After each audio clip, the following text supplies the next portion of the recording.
It's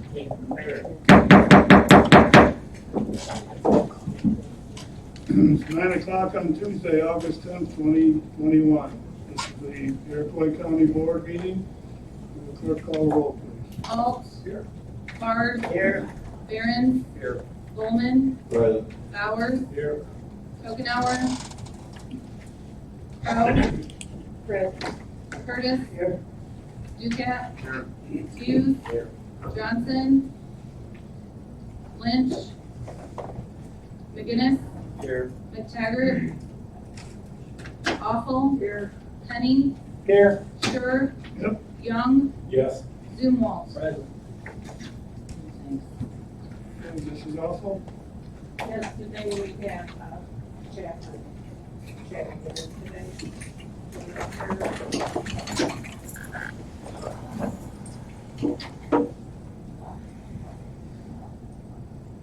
Please join me in a word of prayer. Heavenly Father, we thank you for this opportunity to meet.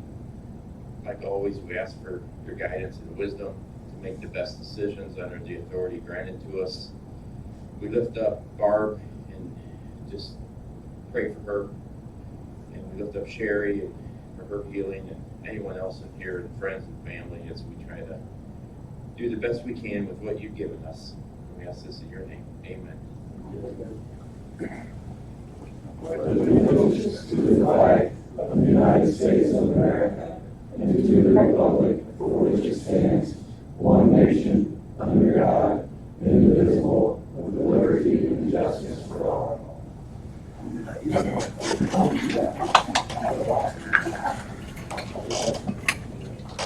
Okay, you all have a copy of the agenda. Do we have a motion to approve? So you, second by Mr. Alt. Are there any questions or comments regarding the agenda? Seeing none, all in favor say aye. Aye. Opposed, same sign. That motion passes. Next are the minutes for the July 13th, 2021 session that were sent to everybody. Do we have a motion to approve those minutes? Mr. Curtis, seconded by Mrs. Alpha. Are there any questions or comments regarding those minutes? Seeing none, all in favor say aye. Aye. Opposed, same sign. That motion passes. Next is payroll. We have a motion to approve the payroll. Mr. Young. Second by Mr. Duquette. Are there any questions or comments regarding the payroll? Seeing none, the clerk will call the roll, please. Bard. Yes. Barron. Yes. Bowman. Yes. Bowers. Yes. Crowe. Yes. Curtis. Yes. Ducat. Yes. Hughes. Yes. McGinnis. Yes. Awful. Yes. Penny. Yes. Sure. Yes. Young. Yes. Zumwalt. Yes. Alt. Yes. Okay, do we have any public comments this morning? Sheriff?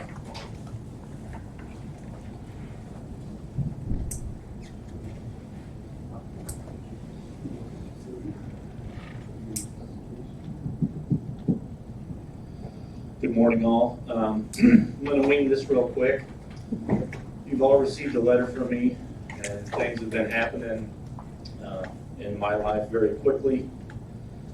I've been given the opportunity to start a new chapter in my life, a new career, and it came sooner rather than later. So I've decided to do that. With that being said, for the past 29 years, I haven't known anything else other than law enforcement. 24 of those years were with Iroquois County. I've had the privilege to serve with some great employees and great sheriffs before me. And I think that this sheriff's office has been a very professional and capable law enforcement agency for the citizens of Iroquois County. And I would like for that to continue, and I know you would like that to continue as well. In the letter that I gave you, there was a designation for a successor. Basically what that means is if something happens to the sheriff when he's in office, someone needs to step up and become the sheriff, the acting sheriff, until the county board gets a nomination from the Republican Party and votes to appoint that individual as the sheriff for the remaining term. There's going to be approximately 14 months left in this term. I filed with the county clerk back in May a designation of successor for sheriff, which is allowable under Illinois law. And in that, I named Deputy Sheriff Clint Brzee to be my successor. So come October 1, he'll be the acting sheriff until the board takes action on it based on what the Republicans nominate to them to vote. My hope and my wish and my advice on it, for what that's worth for you folks, is that Clint Brzee be nominated as the sheriff to fill out the term. He's running as a Republican, and as you know, a Republican has to be appointed, since I was elected as a Republican.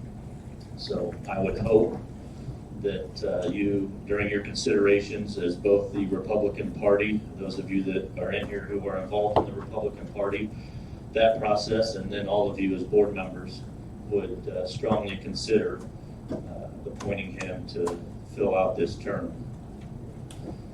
It would be a smooth transition. He's got over 20 years experience in law enforcement with the sheriff's office. And I just want to thank you all for the opportunity to serve. Sometimes we haven't seen eye to eye, but we've always gotten through the day, and hopefully we've done what's best for the citizens of Iroquois County. So at this point, I'm done unless anyone has any questions of me. What is your last day? September 30th. Again, thank you very much. Are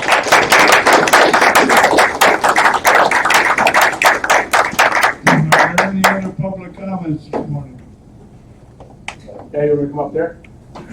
Come forward, please. Sure.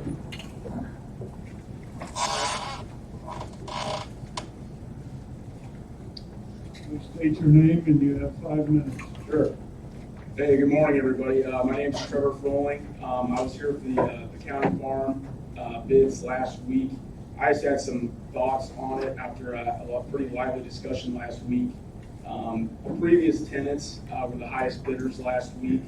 The only issue I saw was they never submitted yield history, which in the lease it says you're supposed to submit yields. I don't know how other farmers are supposed to have a fair idea of what they can bid if they don't know what the ground produces. And I had other concerns on it too.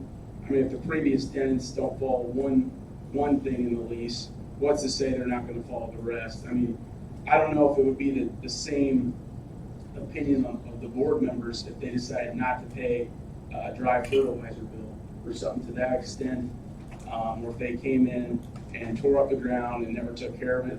I don't think it's fair to other farmers to accept bids from farmers that don't follow the rules of the lease, especially when it's very pronounced throughout that you're supposed to follow the rules of the lease. And if you don't submit yield history, when a farmer's looking at what their break even is if they can make money, how can they do that if they don't know what the ground produces? It's not a fair playing ground for other guys. And I know the previous tenants never submitted history because I never saw any. And I know there's at least 2 or 3 examples of people I talked to that would have been here, would have submitted bids if they had any idea what the ground produced, or any idea of what it could make. That was my main concern. And I know there were other guys on the committee that had very similar thoughts, because that was the first motion that came up when I was here. So yeah, I mean, the thoughts there, I don't see how you can submit bids from farmers that aren't following the rules of the lease. And if you're not going to, I would recommend either changing the lease or just tearing it up, and then just saying highest bidder will take the highest amount. That's all I got, unless anybody has any questions. Thanks. Are there any other public comments this morning? Seeing none, we'll move on to the outside organization reports. Yeah, I would like to address some of the statements you made. Can we come up there and just stand here and do it? Well, we need to be able to hear you, that's what the microphones are for.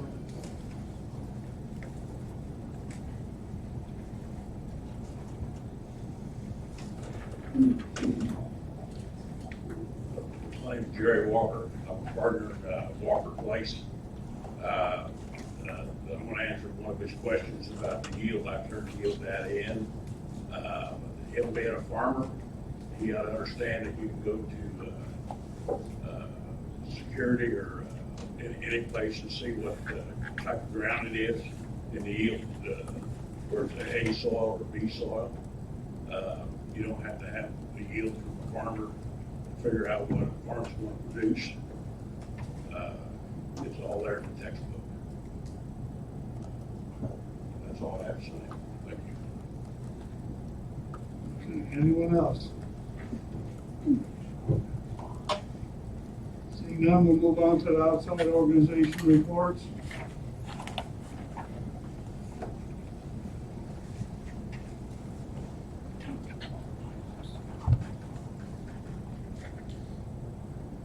Good morning, Chairman, members of the Iroquois County Board, and guests.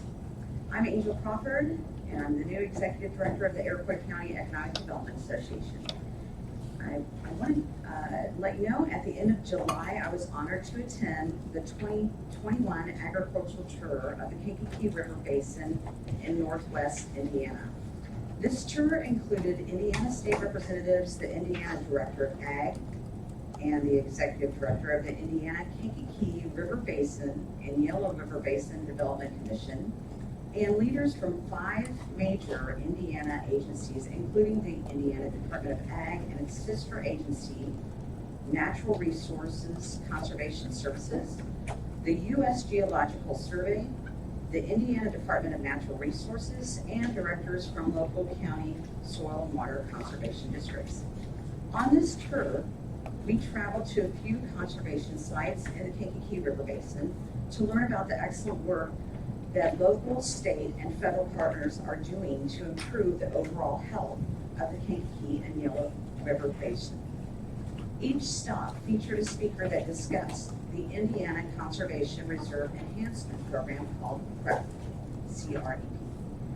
This program encompasses all these agencies working together with local farmers to restore filter strips, and I don't know if I'm saying this right, riparian buffers, and wetland areas to assist in erosion control, sediment reduction, and water retention, and nutrient update.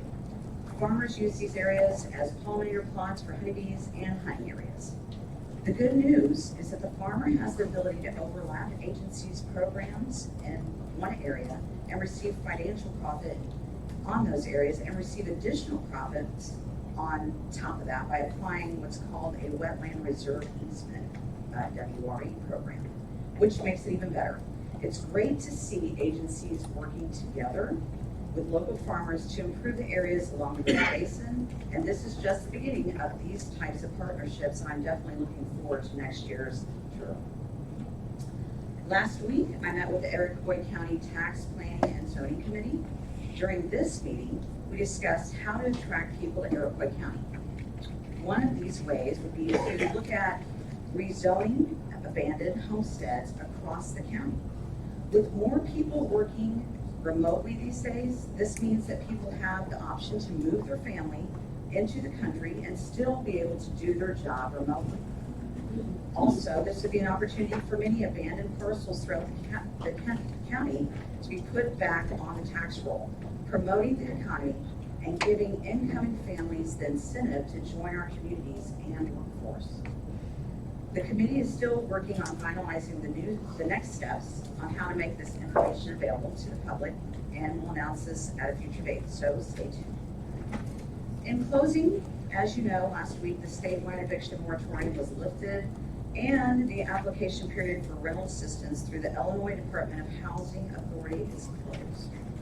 But yesterday I read that if there are people needing rental assistance, they can still contact liaisons through the Illinois Department of Human Services. And that would, in Iroquois County, you would call Prairie States Legal Services. Their number is 855-631-0811, or go to the website www.evictionhelpillinois.org. Thank you for your time. Okay, Terry, are you next? Yep.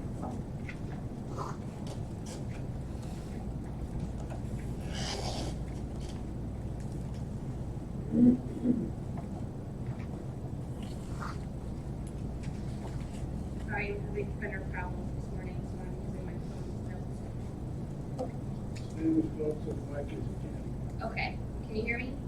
Yeah, okay. Good morning. I'm here to give you an update on what I've been doing with the Workforce Development Office in Iroquois County. So, for youth, currently we have 18 youth enrolled, and I have one more going through testing to become enrolled. So, as the program year just started July 1st, I have a schedule to work with all 18 of these through the school year to get them ready for the summer work experience next year.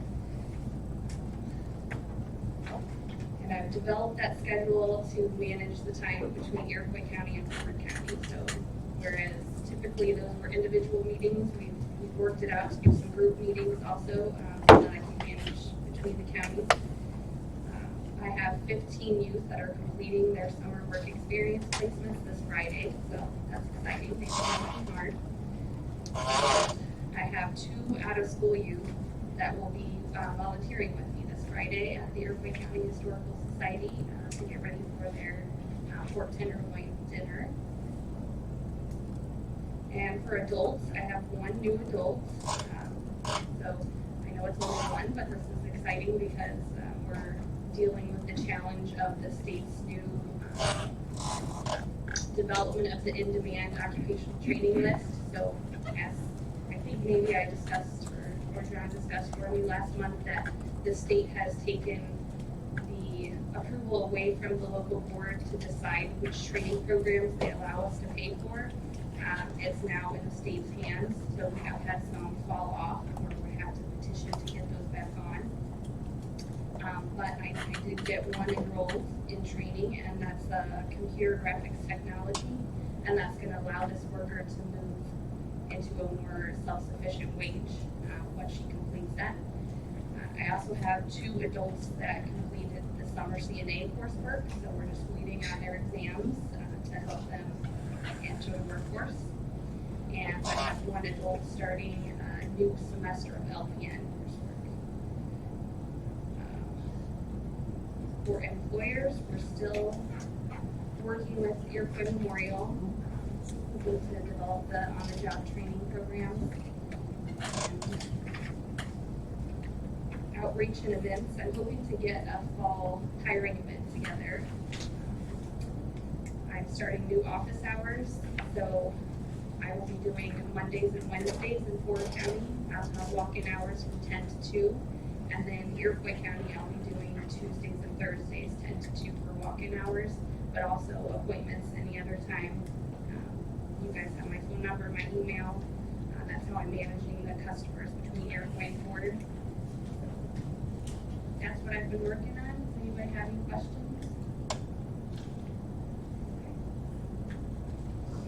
Thank you, Terry. Do we have any other outside organization reports this morning? Seeing none, we'll move on to the committee reports.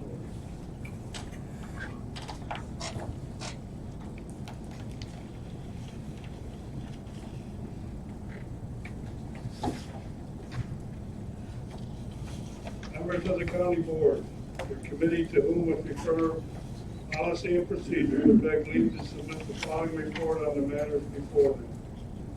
Your committee met at the Administrative Center on July 29, 2021 at 9 a.m. Members present were Sure, Perrins, Hall, Young, and Bard. Michael McTaggart and Barbara Awful were absent. Also present, County Board Member David Penny, Finance Manager Joe Johnson, County Clerk Brian Suber, County Engineer Joel Moore, EMA Director Eric Stacy, 911 Director Eric Raymond, and Myron Munyon with Compass Insurance. Meeting was called to order. It was moved by Young, seconded by Byer to approve the agenda. That motion carried by a roll call vote. There are no public comments. Committee chairs gave their monthly reports.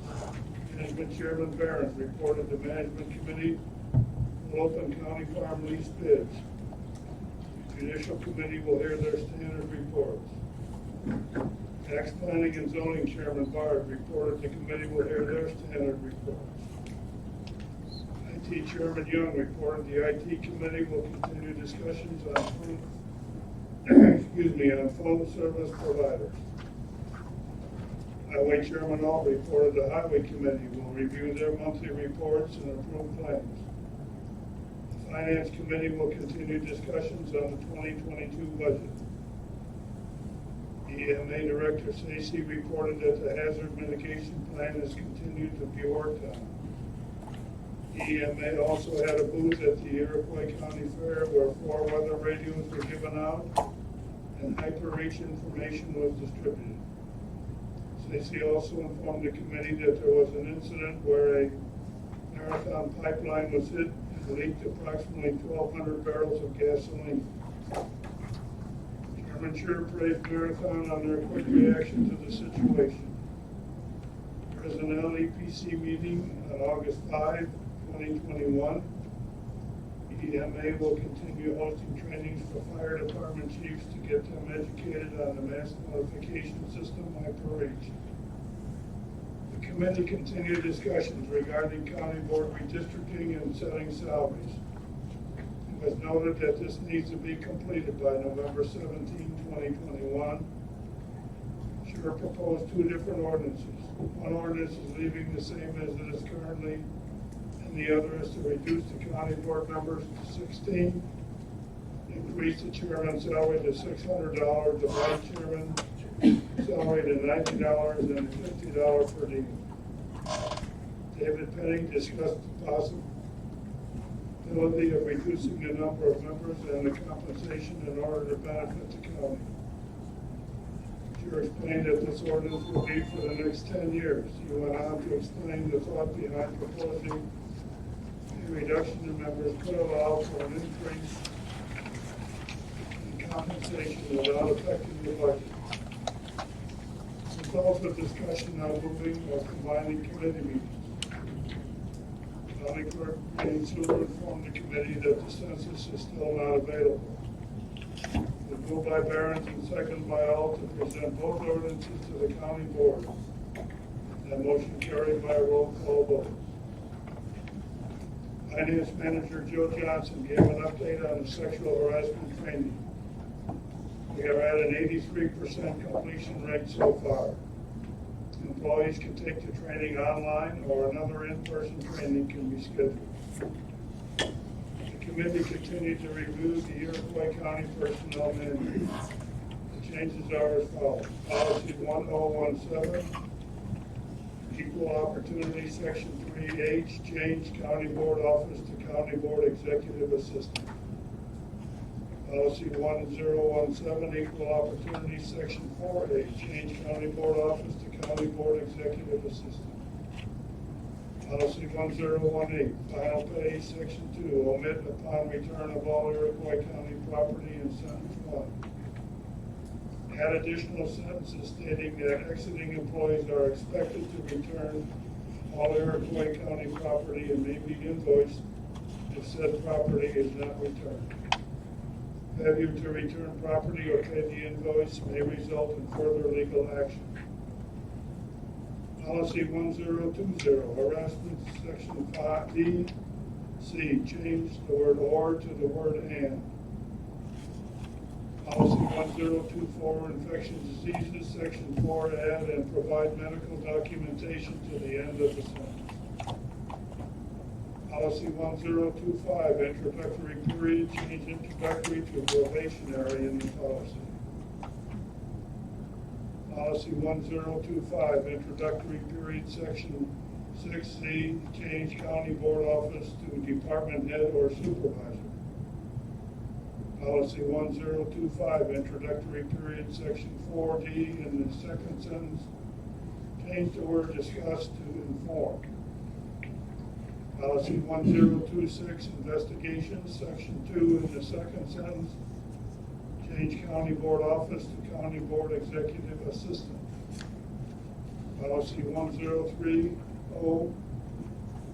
leave of absence, Family Medical Leave Act, section 3C, make the addition of the word board after Iroquois County.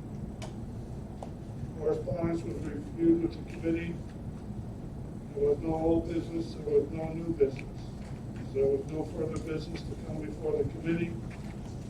It was moved by Alt and seconded by Young to adjourn at 11:55 a.m.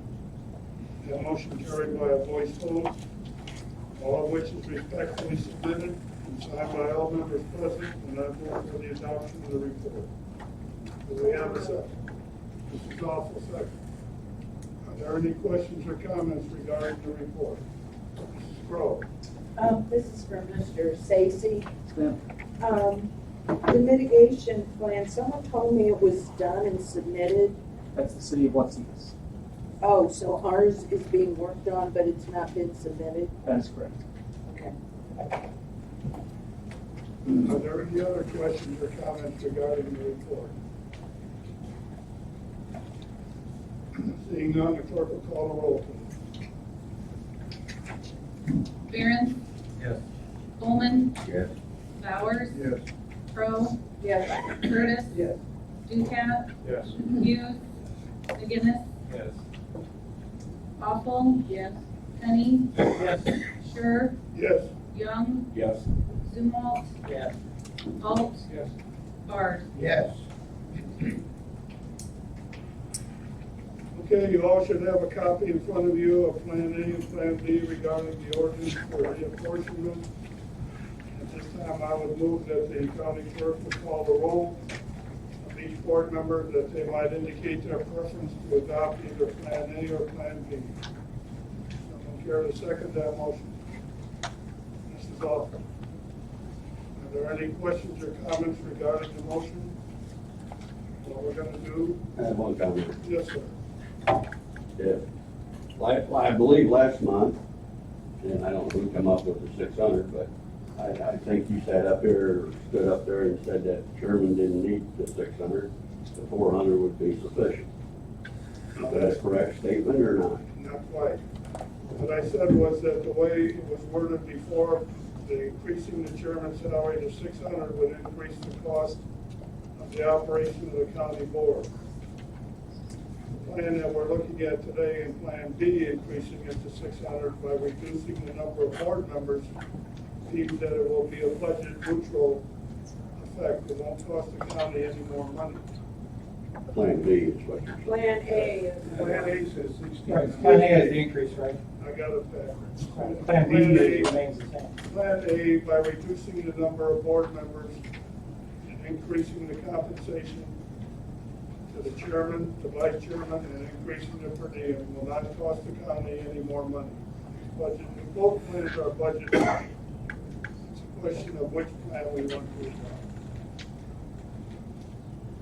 So the motion is to have the county clerk call the roll, and each member will say, do you want Plan A or do you want Plan B? Everybody understand what that is? What we're doing? Plan A changes it, Plan B remains the same, correct? It's just exactly the way it is on, right, on the. Okay? Clerk will call the roll. Bowman. B. Bowers. A. Crowe. B. Curtis. A. Ducat.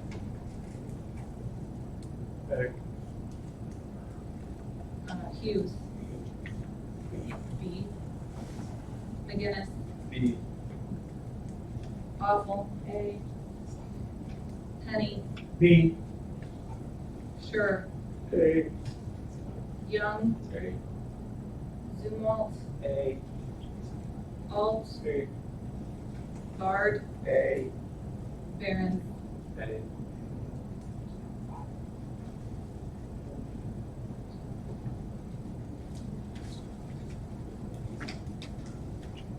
Okay, Plan A had 10 votes, Plan B had 5. Plan A carries. Next is management. Barron.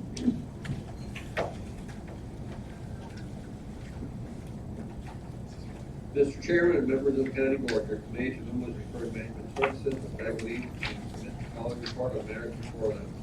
Your committee met at the Administrative Center on August 2nd, 2021 at 1 p.m.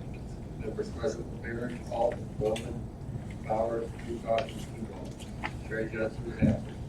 Also present, Finance Manager Gil Johnson, Maintenance Supervisor Chris Drake, County Clerk Brian Schuber, Medical Board Director Eric Raymond, David Ebert, Zach and Dakota Borchers, Rick McTaggart, Kyle Cooper, Nathan Corey McTaggart, Keith McTaggart, Art Trevor and Wyatt Rowling, and Stephanie Spiros with Walker Place.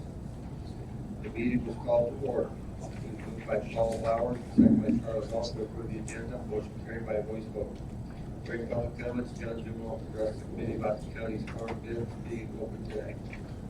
And Dumont said the committee needs to find the very best farmer to preserve the land for future generations. The land belongs to our children's children, and it's very precious money. He realizes money is important, but it shouldn't be the most important when deciding who farms the land. Preserving waterways and providing yield data should be of importance to the farmer.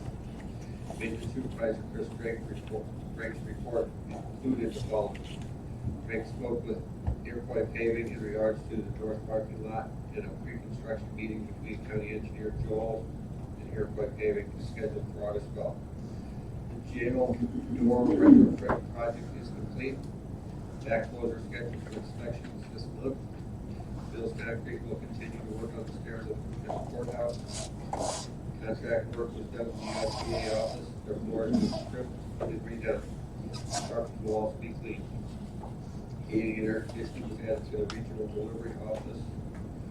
Prior to opening the county farm bids, Kevin Walden pointed out the section in the lease agreement that states yields are to be recorded within 30 days of harvest. It is the election committee had not seen these yields in the last 4 years. The committee agreed. Stephanie Spears with Walker Place stated she has the yield records and they have been turned into their crop insurance. Also, Walden said all bidders should know the yield information prior to bidding as well as the average fertilizer cost. None of this information has been provided.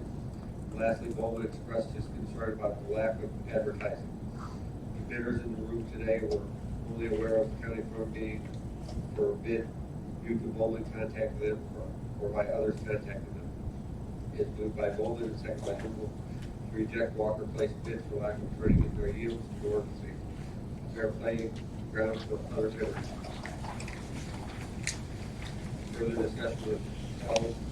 Harris asked that to his knowledge, no one had turned in the yield report if Walker Place bids being denied because of this, and others that didn't comply will also need to be denied. Only question when the yield verbiage was added into the lease. Zach Orchard informed the committee that the language was in his lease and he did provide yield data to Barron's. Barron's added that for the past 6 months he has been requesting any necessary changes in regards to the county farm. He submitted to him, and within the last month there were a few items brought to light. These items resulted in a letter being mailed to Walker Place. The items requested in the letter to Walker Place were given to the county and have been provided to the committee. Bowman proceeded to tell Barron's a letter shouldn't have been sent to remind Walker Place of items that are already in their contract. After further review of the contract, Barron said the yield language appears in the last 2 contracts. However, the contract does not state where the yields are to be sent. Roll call vote was taken on Bowman's motion. Alt name, Bowman, aye. Bowers, nay. Ducott, nay. Dumont, aye. Barron's, nay. Motion failed at this time. All bids will be accepted. Management Chairman Barron's proceeded to open the 7 sealed bids received for the county farm lease. They are as follows. David and Kira Ebert, $150 per acre. Orchard Family Farms, $117.40 per acre. McTaggart Brothers, $205 per acre. Nathan and Corey McTaggart, $150 per acre. Keith and Tamara McTaggart, $248 per acre. Trevor and Wyatt Crowley, 280 acres per per acre. Walker Place, 345 per acre. With Walker Place as the high bidder, Barron's allowed others to raise their bids. Bidding history is as follows. David and Kira Ebert, no raise. McTaggart Brothers, no raise. Nathan Roy McTaggart, no raise. Keith and Tamara McTaggart, no raise. Trevor and Wyatt Froling, 340 per acre. Art Froling expressed his opinion to the committee, stating he believes the farmer that handles the Iroquois County farm should be from Iroquois County. They should also give young farmers the opportunity to get into the business. Spiros added that Walker Place owns and does business in Iroquois County as well as paying taxes in Iroquois County. Portrait Family Farms, 345 per acre. Walker Place, 380 per acre. Per proper bidding protocol, Barron's asked for 3 more times for bids to raise. It was moved by Paul Dupont, seconded by Bowers to close the bidding for the county farm lease. Motion was carried by voice vote. It was moved by Dupont to accept Walker Place bid of 380 per acre. Motion failed due to lack of a second. It was moved by Paul to accept the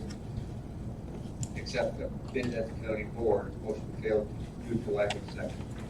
It was moved by Lumalt, seconded by Bowman to accept Portrait Family Farms bid of 345 per acre. Roll call vote was taken. Alt made, Bowman, aye. Bowers made, Dupont nay, Dumont aye, Barron's nay, motion failed. It was moved by Bowers and seconded by Dupont to accept Walker Place bid of 380 per acre. Alt aye, Bowman nay, Bowers aye, Dupont aye, Dumont nay, Barron's aye. Motion carried. Barron's encouraged all bidders to be present at the county board meeting on Tuesday, August 10th. The committee reviewed the claims. It was moved by Dupont, seconded by Dumont to take claims subject to county board approval. Roll call vote was taken, motion carried. During old business, 911 Director Eric Raymond requested discussion of security gate in the server room be added to next month's agenda. He has received a quote for $5,100 for a brick and mortar structure. Raymond anticipates the ETSB board will select the security gate option. No action is needed at this time. During new business, Dumont asked to add language to the county farm lease in regards to the use and other correspondence should be sent. County clerk Brian Huber said filing this information in the county clerk's office is the best solution. This way, all documentation is file stamped and recorded accordingly. Discussion was also held about whether these changes can be made after the lease has been signed. Dumont and Bowman continued discussion on items. Walker Place has defaulted on during their term of lease.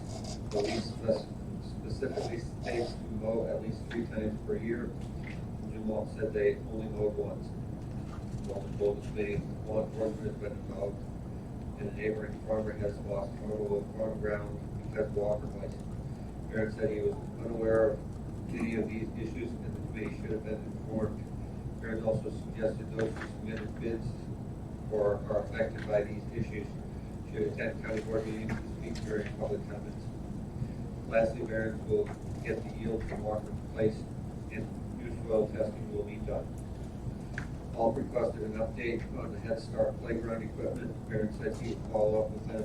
Greg said he will also reach out to his contact at Head Start. Barron reminded the committee of the next meeting Wednesday, September 8th at 1 p.m. at the courthouse. Greg will be giving a tour of the courthouse afterwards. As there was no further business coming before the committee, it was moved by Dupont, seconded by Bowers to adjourn at 10:10 a.m. Motion carried. All those who respect this committee, move for its adoption. There's a motion on the floor to approve the management report, seconded by Mr. Bowers. Are there any questions or comments? Mrs. Awful? Yes, would you explain what Zach Rogers has to do with this, since Walker did, I'm a little bit confused. Was Zach also bid? He was the previous contract individual. Right. And he said he did turn in the yield to me, and he said to one other place, and he may have, it's been long enough, I can't remember. That's why the discussion on where it should be filed. So do you know what the yield was? I don't. Offhand, you have It's it. in front of you. We got an email.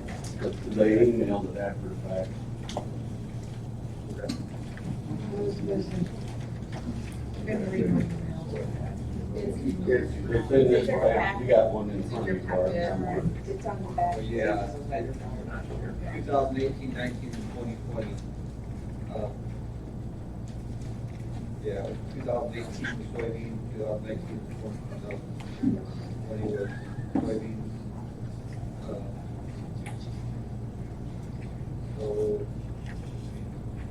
yeah. So my understanding is Walker is not giving us a yield. Is that They correct? had, but I guess it was real unclear as to where it should be submitted. And that would have point that Zach actually said that, you know, it didn't say where it said it, so he sent it to me and somebody else may put it as well. So,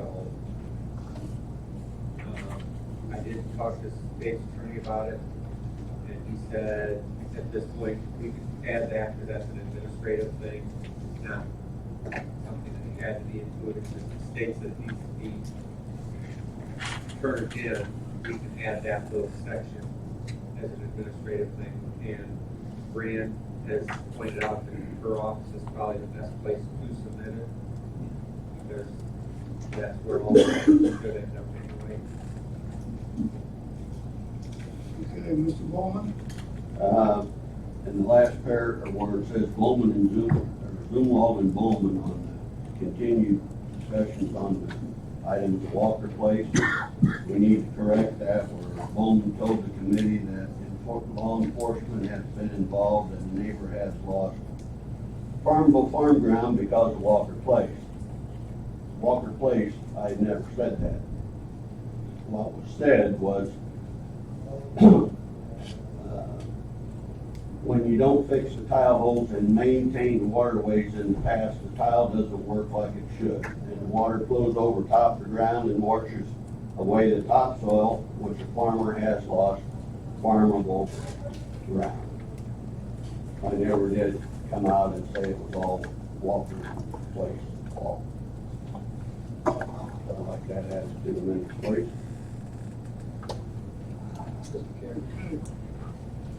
Mr. Zumwalt? Yeah, I had another point of clarification for the board, is that one thing we need to understand is that the yields were provided to us after the fact, that we complained that the yields weren't being reported. The tile was discovered by myself, Walker Place, and I had to point that out to them. Even though they planted around it this spring, I guess they did fix it after the fact. And the mowing the roads too, it clearly says in the lease 3 times per year, and it's been overlooked, and so they quickly mowed the roads for this last week or so, and it's all done after the fact. And so I hope that in the future that we can have better dialogue and know what's going on, and they can provide a lot of these issues and look at their lease a little closer. Anyone else? Okay, we're gonna vote on the report, voting on the report. Who's awarding the lease bid to Walker Place as stated in the report? So everybody understands what you're doing. Clerk will call the roll. Bowers, Yes. Crowe, Yes. Curtis, Yes. Ducat, Yes. Hughes, McGinnis, Yes. Awful, Yes. Penny, Yes. Sure, Yes. Young, Yes. Zumwalt, No. Alt, Yes.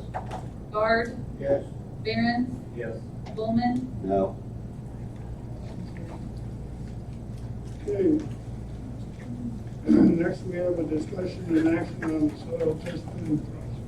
Okay, we just need a motion to go ahead and send it out for bid so we can have it for next night's meeting. All. Oh, sorry. Two.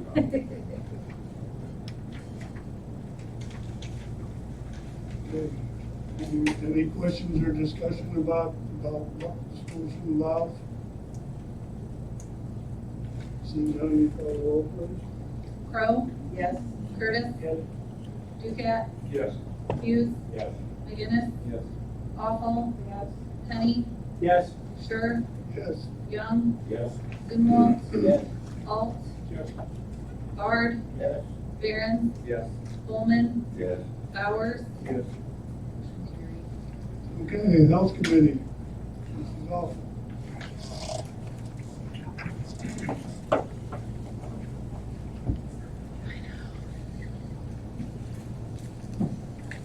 Well, first of all, I'd like to start out by saying thank you to this county board for the beautiful arrangement that you sent to my husband's funeral. It's greatly appreciated, so thank you. Mr. Chairman and members of the county board, your committee to whom was referred health would beg leave to submit the following report on matters before them. Your committee met at the Administrative Center on August 3rd, 2021 at 9 a.m. Members present were Roger Bard, Ernie Curtis, John Zumwalt, and John Scher. Barbara Alphen, Kevin Kokener, and Thomas Lynch were absent. Also present, Finance Manager Jill Johnson, ICP PhD Administrator D. Shepard, IEDA Director Angel Crawford, and Animal Control Wardens Linda Brevard and Marion Jaworski. The meeting was called to order. Roger Bard informed the committee of the passing of Barbara Alphen's husband, Pete. Visitation is Thursday from 4 p.m. and 8 p.m. At NAP, Redeemer's Funeral and Gilman and Funeral Services will be Friday at 10 a.m. at Trinity Church in Watsika. It was moved by Ernie Curtis and seconded by John Zumwalt to privilege and the motion carried by the vote. The committee reviewed the claims. It was moved by Zumwalt and seconded by Curtis to pay the claims subject to county board approval. A roll call vote was taken. Motion carried. There was no public comments. County board John Scher reported Dr. Youssef has resigned as the animal control director effective July 30th. Scher is working on finding replacement but has nothing solid to report at this time. There are 2 veterinarians in Iroquois County that has made attempts to get into contact with. Scher also added that the Watsika Animal Hospital is for sale and Dr. Youssef has suggested the county purchase the practice. However, Scher does not believe this is in the best interest of the county. Scher said the statute has certain requirements regarding the animal control director position. One of the requirements is to be a licensed veterinarian. The animal control director is responsible for purchasing the tags the county issues to pet owners. All rabies cases must involve the veterinarian, and when animals are picked up by the wardens, they are to be examined by the veterinarian. ICPHD Administrator D. Shepard explained the state will not accept a live bat due to them being a protected species. Bats, as well as dogs and cats, must be humanly euthanized by a licensed veterinarian. Shepard said it is imperative to have each case tested to determine if the individual exposed needs treatment. Scher advised Shepard to get in contact with Kankakee County if there are any rabies cases to be investigated. Scher said there have already been some instances where Kankakee County has been able to assist us. The county has 2 very capable and cooperative wardens and are interested in getting the situation resolved. Scher is also searching for a building with running water to house any animals that are picked up. Shepard reviewed the summary report of programs with the committee. Environmental Health issued 34 temporary food sharing permits in July. There were 13 water samples returned, 11 new well inspections, and 18 radar kits were distributed. The West Nile surveillance includes 45 mosquito samples collected from 5 sites throughout the county.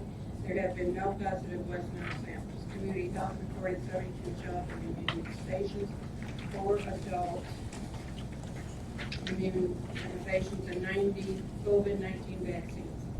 Shepard said there were 4 dog bites and 3 cat bites. The 3 COVID-19 outbreak cases involved 2 businesses and 1 long-term facility. Rabies cases included 2 bats and 1 mole. The bats tested negative for rabies, the mole was not tested. Shepard discussed the new community outreach program at the health department. Shepard said there is a noticeable increase in sexually transmitted diseases, The best way to prevent this is through education. The health department is also offering CPR training to the community. Vision and hearing screens will begin again in schools with the upcoming school year, and Shepherd hopes to begin the dental sealant program again as well. The community care program is servicing 185 clients. Shepherd applied for a $600,000 grant through the Illinois Department of Aging and has been notified that the health department will be receiving the funding. The grant will help anyone from age 60 and older with buying groceries, wheelchairs, walkers, assistance with home care aids, and other necessities. Lastly, Shepherd reported COVID-19 cases are increasing. Testing sites include Iroquois Memorial Hospital, Riverside, Carl, CVS Pharmacy, Aunt Martha's, and Gibson Area Hospitals. There was no old business, there was no new business. As there was no further business to come before the committee, it was moved by Sumo, second by Short, adjourned at 9:50 a.m. Motion carried by a voice vote, and I move for its adoption. Motion on the floor to approve the Health Committee report. Is there a second? Mr. Hughes. Are there any questions or comments regarding the report? Mr. Crowe. So is there any update on any progress with finding a veterinarian or a building? No.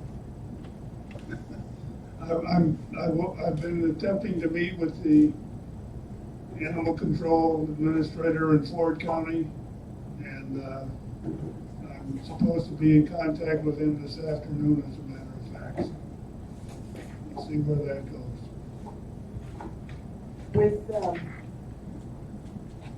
With an idea towards doing what with Ford County?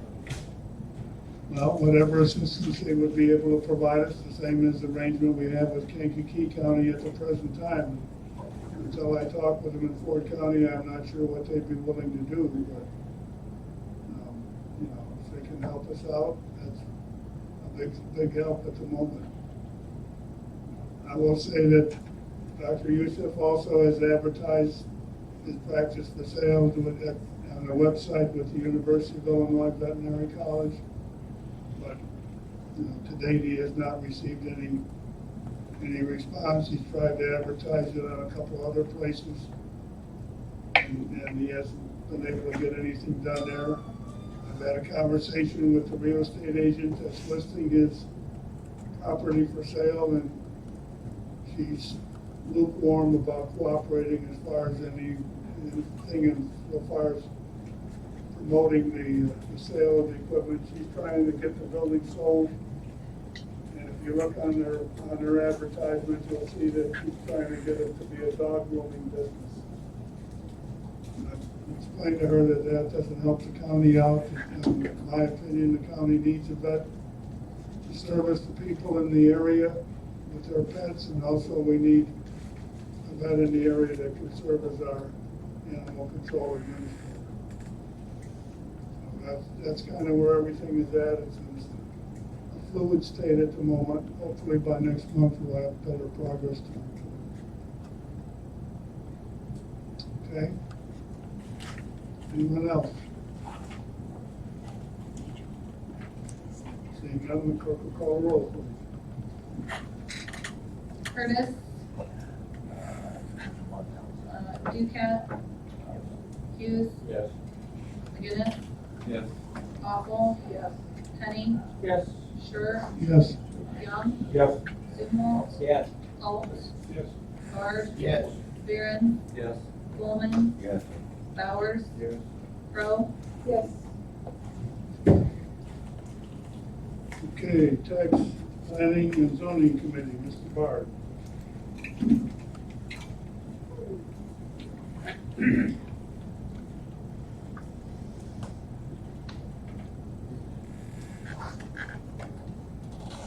Mr. Chairman and members of the County Board, your committee to whom was referred tax/zoning would beg leave to submit the following report on the matters before them.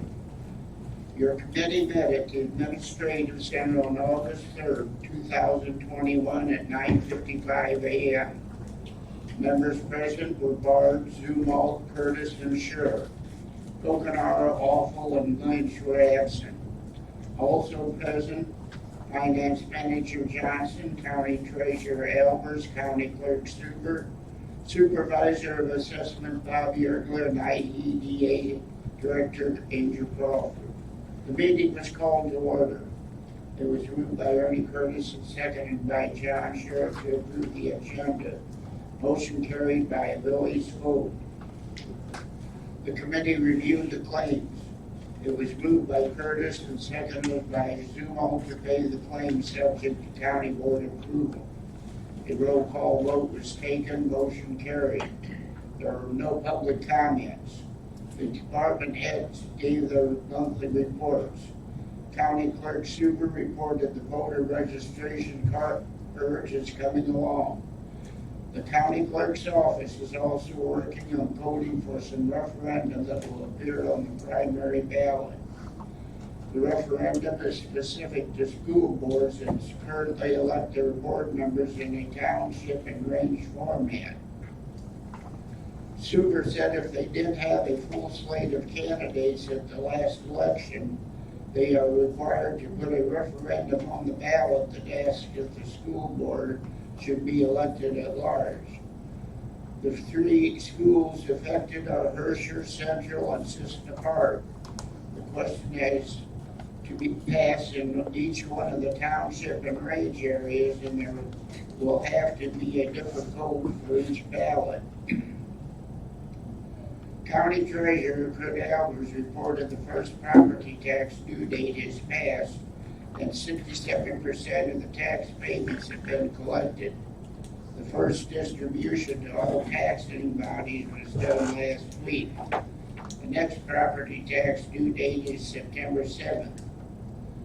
Supervisor of Assessments Bob Yertley reported his office is working on assessment year 2021. Deputy Clerk Daniel Walmer is scheduled to return from maternity leave in September, and the office will return to full staff. The Planning and Zoning report for July was distributed to the committee as follows. Building permits July 2021, agricultural 2, residential 2, wind tower 0. Building permits fiscal year 2021. Residential 63, agricultural 13, and tower 0. Building inspections July 2021, 40. Iroquois said he had another solar farm inquiry. They are interested in 800 to 1,500 acres between Gilman and Crescent City. Discussion on building permit enforcement fines and penalties was tabled until the next meeting. Yergler noted that there is a fine process in the ordinance, but it is very vague. Yergler would also like the committee and county board to revisit the policy on agriculture permits and fees. As it stands, there is no fee or inspection if the structure is agricultural related.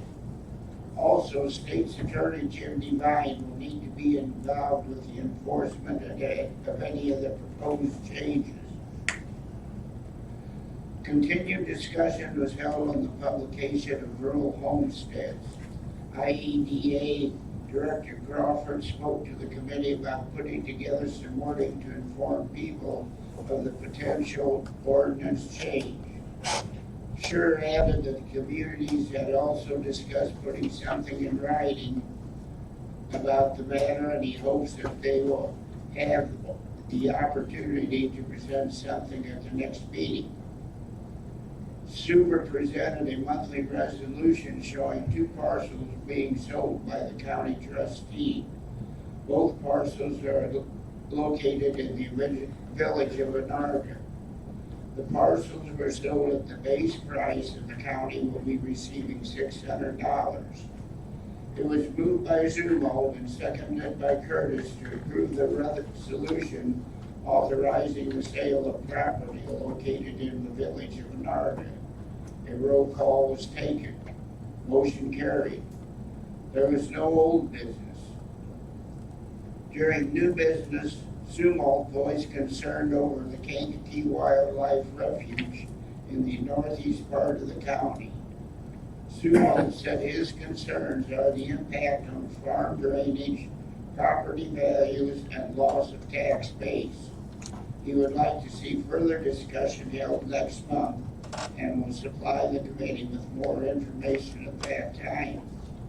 As there was no further business to come before the committee, it was moved by Curtis and seconded by Zumo to adjourn at 10:35 a.m.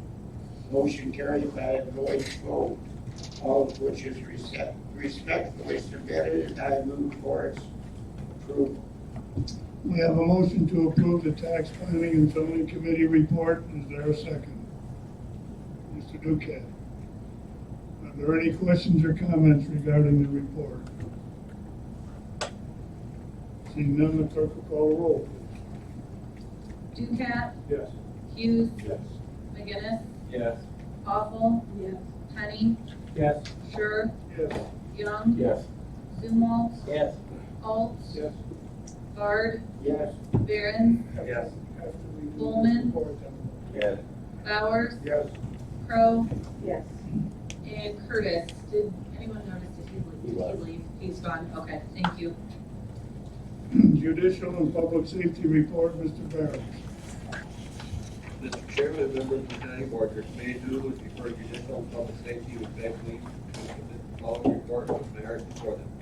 Your committee met at the courthouse on August 4th, 2021 at 3 p.m. with were present with Barron, Stugal, Bard, Crow, Hughes, Chad Leas, and David Penny were absent.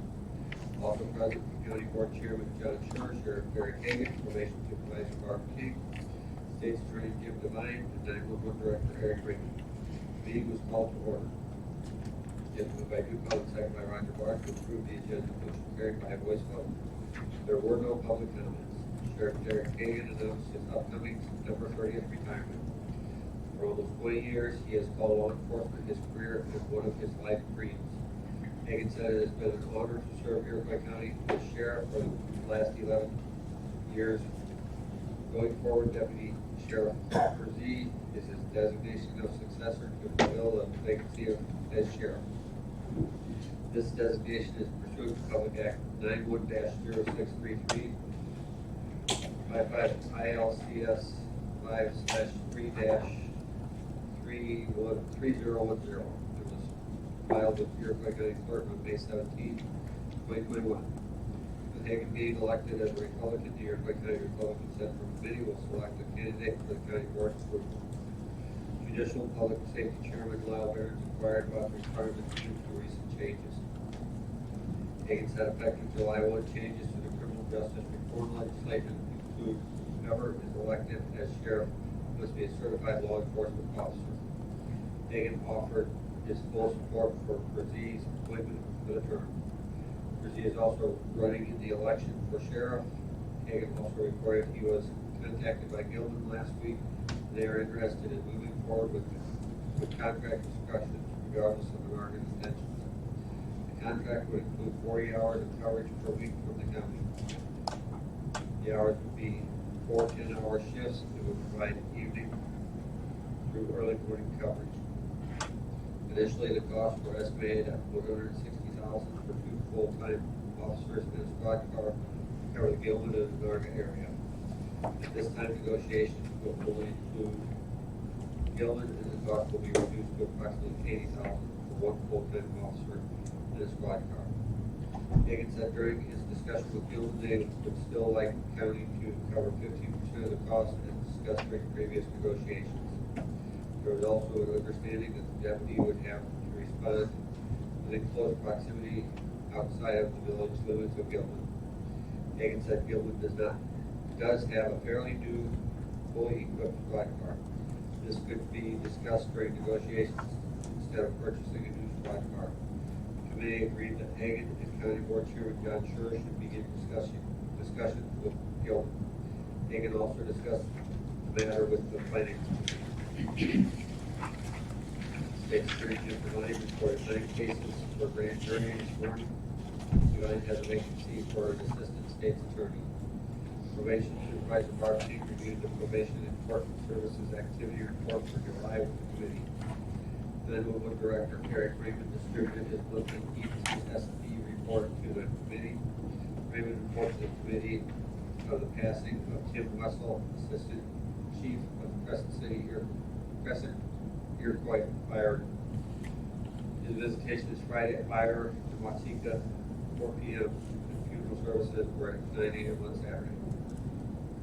Raymond's new hire, Holly Mansberger, will complete her training in late September, early October. Lastly, ETSD is pursuing a security gate for the server room. Quotes were received for a brick and mortar structure coming in at 5,100. Security gate quotes were significantly less than 2,500.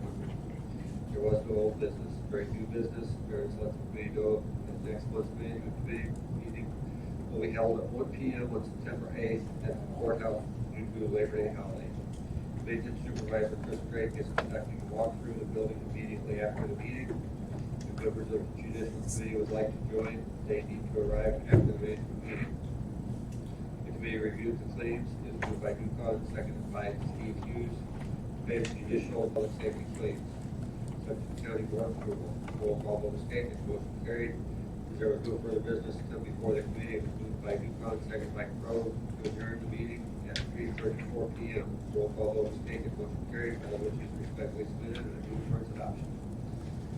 There's a motion on the floor to approve the Judicial Committee report. Is there a second? Mr. Duquette, are there any questions or comments on the report? I would make one comment about the tour of the courthouse. Board members are welcome to attend the management committee too. You don't necessarily have to come after the committee. You can come during the committee meeting. You just need to be sure you're there by the end of the committee meeting if you want to take the tour. It says the two committees, but anybody on the board that wants to come, come. That's what I'm saying. Well, that's not exactly how you said it. Okay, that's what I meant. Mrs. Crowe. Does that also include going over to the jail then? You know, we had talked about that. As long as there's nothing going on that prevents it. Okay. Jail break, anything like that. Okay, is there any other questions or comments regarding the report? Seeing none, the clerk will call the roll, please. Hughes. McGinnis. Yes. Awful. Yes. Penny. Yes. Sure. Yes. Young. Yes. Dimwald. Yes. Alt. Yes. Bard. Yes. Barron. Yes. Pullman. Yes. Bowers. Yes. Crowe. Yes. And Duquette. Okay, Finance Committee, Mr. Hall. Sure. Yes? Oh, excuse me. One other matter of business with the Judicial Committee. Okay, make it official. Resolution declaring the vacancy for Iroquois County Sheriff effective September 30, 2021. Whereas pursuant to ILCS 5/25-11, the vacancy occurs in any elective county office, the county board shall declare a vacancy. And whereas Derek W. M. Hagan, Iroquois County Sheriff, has told the county board that he shall retire and resign his position of Iroquois County Sheriff as of the end of business day on September 30, 2021. And whereas the current term of service for the elected county office of Iroquois County Sheriff will run until November 30th, 2022. And whereas the elected office of county sheriff shall become vacant upon the unconditional resignation of the incumbent. Now there be it resolved that the resignation of Derek A. Iroquois County Sheriff is accepted effective after September 30, 2021, and the vacancy shall exist in that office following that date. Okay, do we have a motion to approve that resolution? Mr. Powers, seconded by Mr. Young. Anyone have any questions regarding what this is all about? Still party together. It's a procedure that we're required statutorily to pass this resolution. Right. Right. Did we get copies of that resolution? I didn't see it. There weren't copies that were presented. It was actually something that when I was looking something up for a while, I was like, Oh, we have to have this resolution passed tomorrow. So we got it typed up and ready for it. So, Okay. clerk fault, sorry. I was just rummaging around looking on my phone and it's like, I didn't see that. Yes. Okay. Something that I hadn't talked to John about until this morning. Any other questions or comments? Seeing none, you call roll, please. McGinnis, Yes. Awful, Yes. Penny, Yes. Sure, Yes. Young, Yes. Zumwalt, Yes. Alt, Yes. Bard, Yes. Barron, Yes. Bowman, Yes. Bowers, Yes. Crow, Yes. Ducat, Yes. Hughes. Yes. Okay, motion carried. Okay, now we'll do the finance.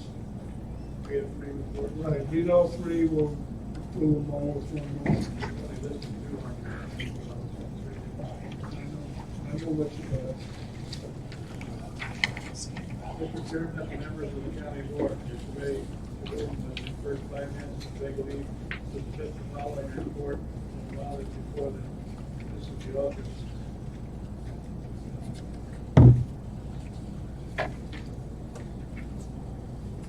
We should be doing July 27th. Your committee met at the Administrative Center on July 27, 2021 at 9 a.m. Members present were McTaggart, Paul, Thomas, Curtis, Hughes, and Young. Terry Johnson was absent, also Charlie County Board Chairman, John Scherr, Finance Manager, Jill Johnson, County Clerk, Brian Super, Supervisor of Assessment, John Gertner, EMA Director, Harry Cecil, Treasurer, Kurt Talbert, Maintenance Supervisor, Chris Craig, 911 Inspector, Eric Raymond, County Engineer, Joel Moore, IEDA Director, Angel Crawford, and County Board Member, Donna Crowe. The meeting was called to order. It was moved by Alton, second by Curtis to approve the agenda. Motion carried by votes. There was no public comment. County Clerk, Brian Superintendent for Budget Committee as well. Office expenses line increased by $9,300 for purchase of flat cabinet. Sewer received 2 quotes for cabinet. One quote was approximately $7,300. The second quote was $5,300. The current flat cabinet holds 800 envelopes which are used for archive purposes. Sewer also mentioned the last flat cabinet was purchased in 1960. Salaries increase for department clerk reflects the AFS CME contract. Sewer requesting a 2.75% increase for 2 chief deputies. Election judge salary increase from $24,000 to $52,000, and supplies increase from $50,000 to $77,000. Training increase from $3,000 to $6,000 due to there being 2 elections in 2022. Revenue from county clerk fees estimated $3,000 for automation expenses remaining the same in 2000. Super said the transfer to the general fund is negotiable. However, it is if the trend of transferring 5,000 remains, then the account is being completed each year. Records fees were listed at $45,000. Automation expenses for county recorder is budgeted at $25,000. Sewer says she is planning on having documents microfilmed. The transfer to the general fund is negotiable.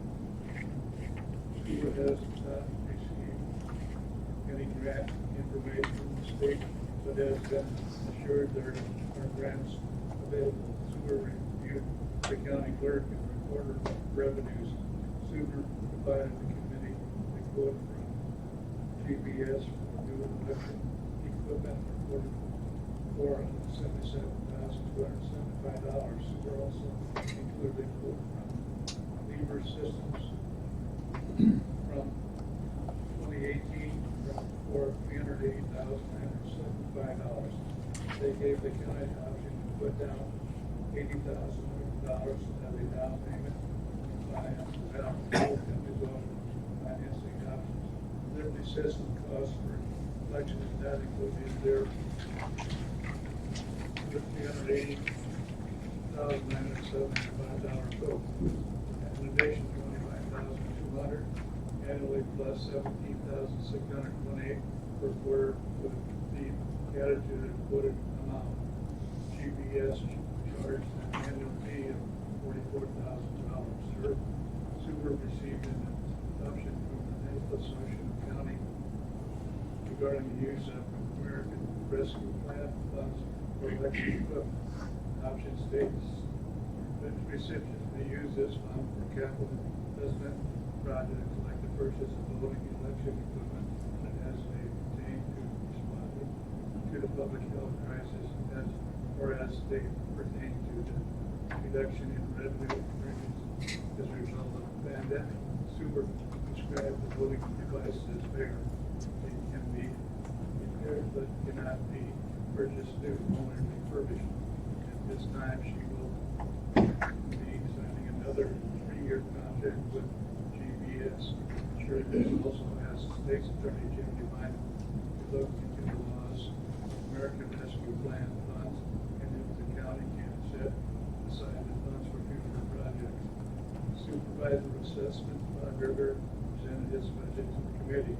Salary increase following the AFSCME contract. Tax maps increased from $20,200 to $25,000. Education and youth increased from $1,000 to $2,000. Gardner decreased the board of fields travel line back. GIS fees increased from $85,000 to $90,000. Board of reviews, knowledge, and travel increases from $6,000. River also noted the last time for GIS was 2014. River going to contact his vendor, Bruce Harris, about neighboring counties possibly being interested in another flyover. The cost would be split. River said he is counting on the $1,705,000 amount budget for property tax revenue. He also budgeted a $5,000 increase for building and zoning fees. EMA Director Eric Cece presented his budget to the committee. Cece required a 2% salary increase. Mileage and travel was reduced from $900 to $340. Video and audio equipment decreased from $1,500. Service contracts slightly decreased from $7,100 to $7,000. This line item includes the hyper beach contract and any service needs from area-wide. IEDA Director Angel Crawford discussed her outreach strategy with the committee in recent meeting she's attended. Crawford plans to have the budget proposal for the committee at the end of August. Finance Manager Jill Johnson presented the budget to the committee. Johnson requested a 4% increase for finance officer staff. Sheriff suggested the committee consider a higher increase for Johnson.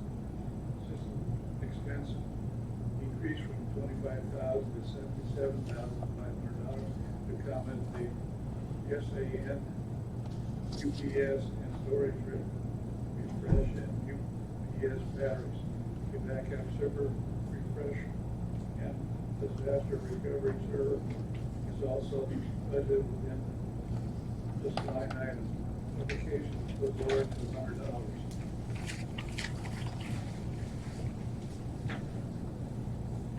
Software contracts increased to $77,575. Items paid from this line item include monthly area-wide charges, quarterly DevNet charges, annual payroll licensing, annual animal control license, and annual website posting. Server contracts increased to $35,600 for on-site area-wide visits and other area tickets. County board budget includes any increase in auditor fees, single audit group industry. Group insurance included an increase based on up to 9.9% rate cap with Health Alliance. Action on health insurance bids will be taken next month. Regional Office of Education requested $81,030. Transfer to joint dispatch is budgeted at $85,000. 911 Director Eric Freeman is planning to request a transfer of $192,391. Johnson increased county farm expense $30,000 time repair. The transfer to general fund decreased from $40,000 and transfer to county capital improvement decreased by $20,000. 377 board requested maximum allowance to be budgeted, which amounts to $639,727. Historical documents transfer increased to $20,000. Trader Curtis Alberts presented his budget to the committee. Albert reviewed the new amounts with the committee. Salary increase reflected the AFS CME contract. Office expense increased to $6,000. Postage decreased from $75,000 to $50,000. Maintenance supervisor Chris Drake presented his budget to the committee. County capital improvement budget includes $25,000 in the stock parking lot at the courthouse. A new line item has been created for the break room, bathroom, lactation room, and administration center. This area is located in former Head Start room and is budgeted at $35,000. 911 Director Eric Freeman presented his budget to the committee. Freeman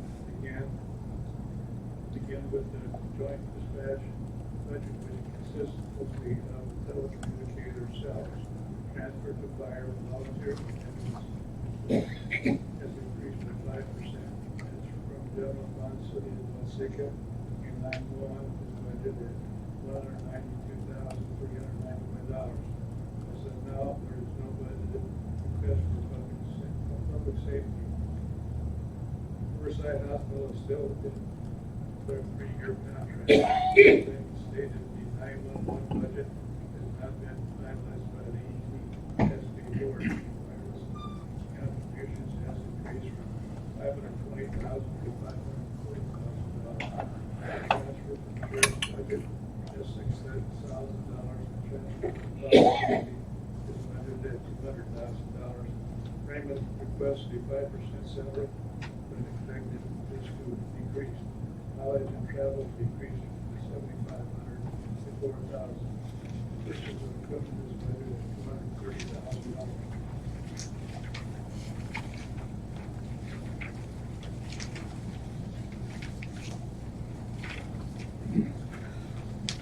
Britain has contingency budget of $89,183. ETSB board meets on Wednesday to review the proposed budget. County engineer Joel Moore presented this budget to the committee. Included a decrease in township engineering and asphalt emulsion. Salaries budgeted at 2.5%. Office expenses increased by $6,000. GIS expenses decreased from $15,000 to $10,000. Repair and shopping supplies increased from $65,000 to $90,000. Road supplies increased by $50,000. Solid bush and erosion decreased from $65,000 to $24,000. Personal equipment increased by $40,000. New positions added to payroll, budget, machine, mechanic with a salary of $52,000. County bridge fund includes an increase in the construction of bridge and roads. Catching the tax decreased from $520,000 to $340,000. Motor fuel tax includes an increase in contractors and supplies of $800,000, $1,900,000. Johnson reviewed the Veterans Assistance budget with committees. Superintendent of Veterans Assistance Jennifer Ingham did not request wage increase. This budget year, property tax revenue increased from $65,000 to $63,500. That should be decreased. Decrease per office expenses line item from $2,500 to $1,500. Increase for promotion to public relations line items from $2,000 to $2,500. After budget presentation, the committee discussed possible changes. Johnson said she would get in touch with, don't worry about the uniform reimbursements that are included at the SME contract. Taggart asked Johnson to prepare a salary analysis. There was no old business, there was no new business. As there was no further business, the county board committee, it was moved by all sections of ours to adjourn at 11:33 a.m. Motion carried by a voice vote. All of this is respectfully submitted.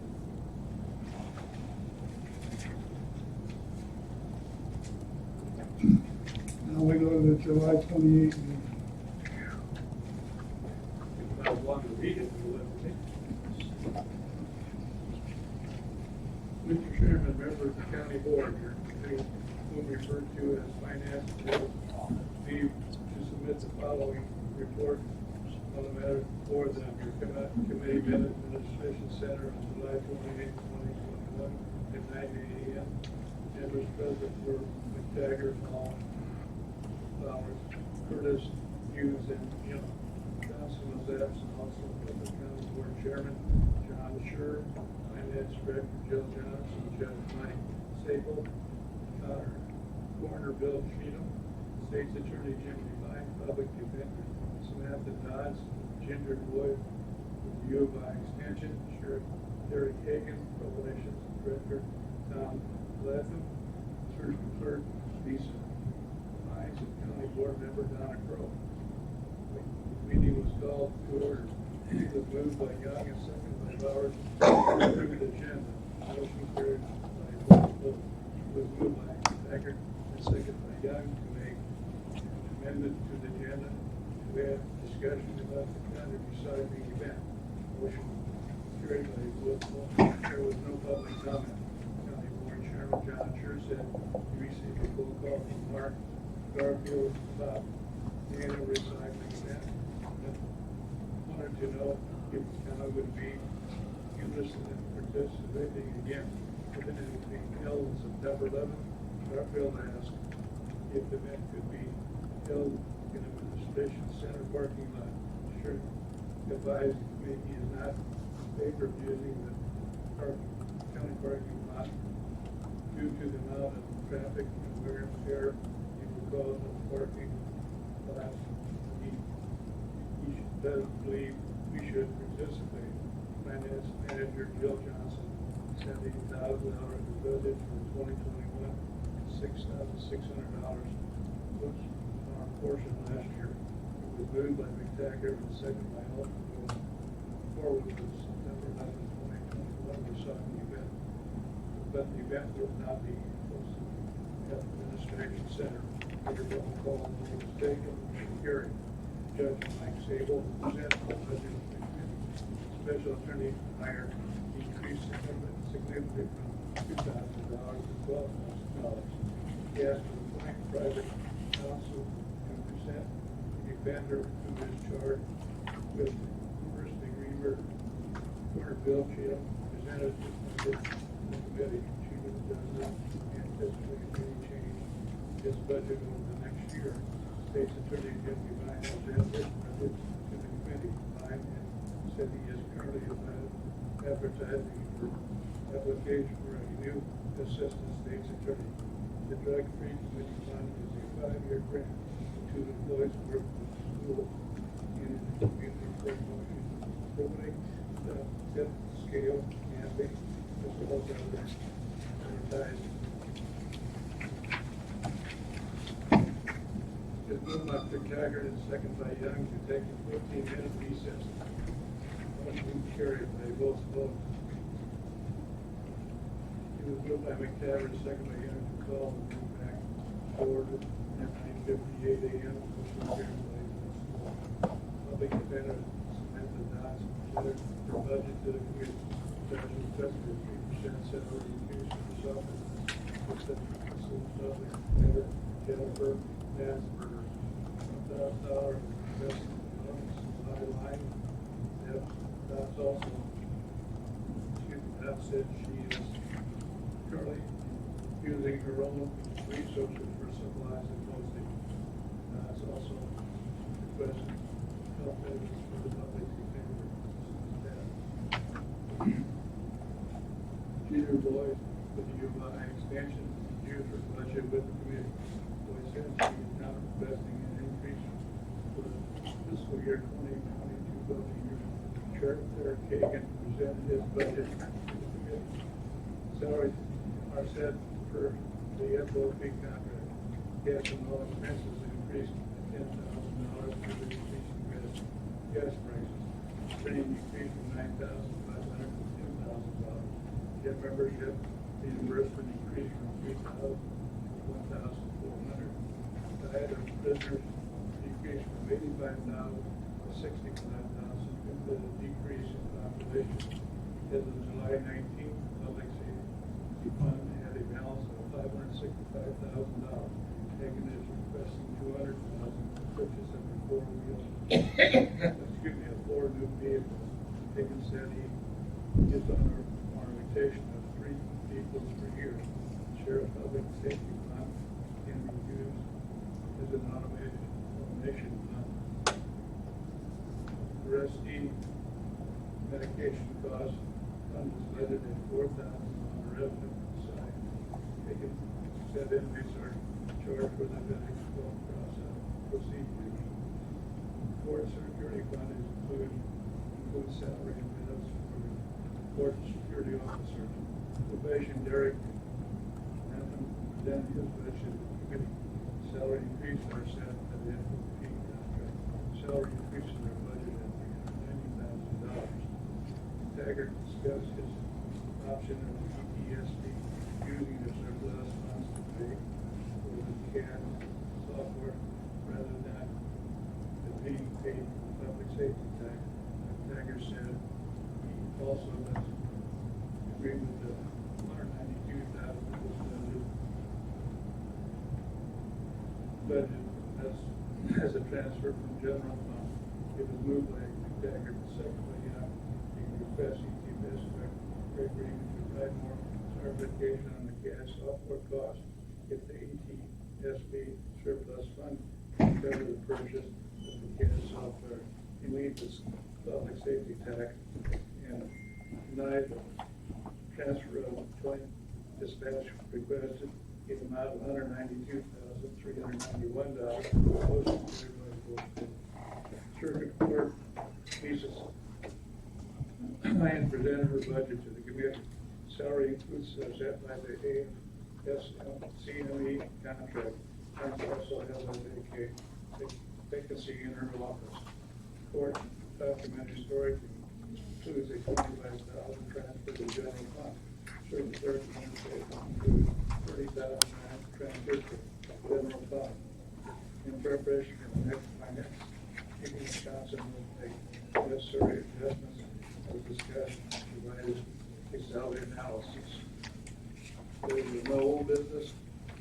There was no new business. There was no further committee was moved by Dalton, second by Roberts to adjourn at 11:14 a.m. Motion carried by roll call. All those with respect to submit. Signed by now the meeting on August 5th.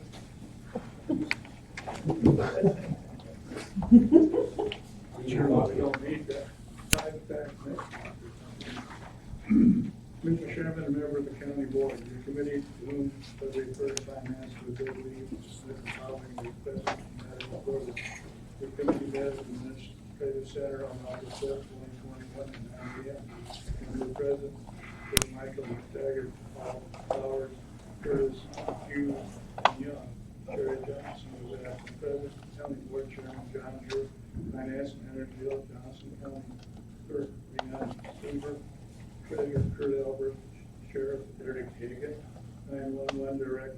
Eric Raymond, County Board Member Don Crow, Michael Tabor, Larry White, and Myron Munson with Compass Insurance, and Susan Warner with Home Star Insurance.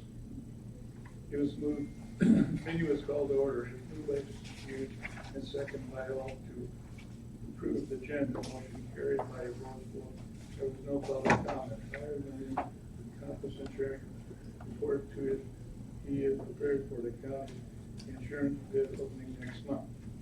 Susie Warner with Home Star Insurance for the renewal of Health Alliance came at 9.9%, and Delta Health came to 3.2%.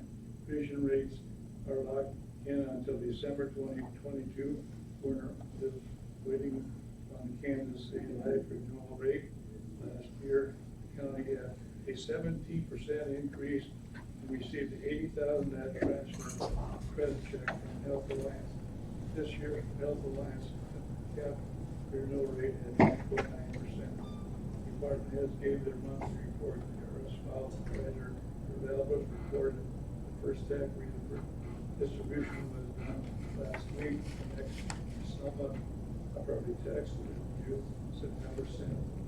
Finance Chairman Michael Taggart discussed fund balances with developers. At one point, his discussion was held with the auditor as to where to target some of these funds with higher balances. Sheriff Derek Harrison announces upcoming retirement effective September 30th. Deputy Sheriff Clint Cruzini is designated successor to fill a vacancy as sheriff. The second designation is pursuant to Public Act 91-0633, parentheses 55, ILCS 5/3-3010 in parentheses, and was filled by county clerk, was filed by county clerk on May 17th, 2021. County Board Committee and County Board will await a recommendation from the Iroquois County Republican Central Committee. Since Hagan was elected as Republican, the Republican will be appointed 14-month term. Brzee will act as sheriff until that appointment is made. Hagan recommends the county board appoint Brzee for the position.